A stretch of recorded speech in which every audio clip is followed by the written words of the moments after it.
يا عالم هذه الرسالة من تحت النار، والله من تحت النار.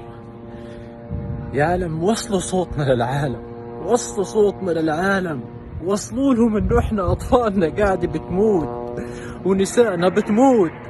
احنا مش خايفين، والله ما احنا خايفين. هي القصف ورانا، لكن يشهد علي الله انها دموع خذلان. يا أمة يا أمة، يا الله يا الله. يا عالم، يا عالم وصلوا صوتنا للعالم. يا عالم احنا بنموت، اقسم بالله نباد، اقسم بالله نباد. يشهد الله انها ما هي دموع خوف، والله انها دموع خذلان من هذه الامة الضعيفة، الامة الميتة. حسبنا الله ونعم الوكيل، حسبنا الله ونعم الوكيل عليكم. والله ما احنا مسامحينكم، والله ما احنا مسامحينكم، والله ما احنا مسامحينكم.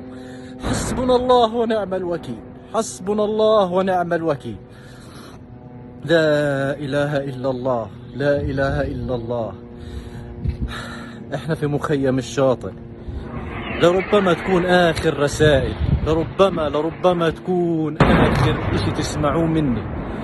اللي بحب أحكيه وصلوا صوتنا ولو مرة لهذه الأمة. لا إله إلا الله، لا إله إلا الله، لا إله إلا الله، لا إله إلا الله. أحياء تباد، أحياء تباد. ليل نهار هذا حالنا، ليل نهار هذا حالنا. عائلات بأكملها تحت الإنقاذ، أطفال، رجال، نساء، كل ما تتخيل كله تحت الخطر. ما في منطقة آمنة في غزة. اللي بيحكي لك غير هذا الكلام بيكون بيصبر فيك وبيكذب عليك. أما إحنا بحالنا في غزة هو هذا اللي أنتوا قاعدين بتسمعوه بتشوفوه. وحسبنا الله ونعم الوكيل على هذه الأمة الضعيفة. حسبنا الله.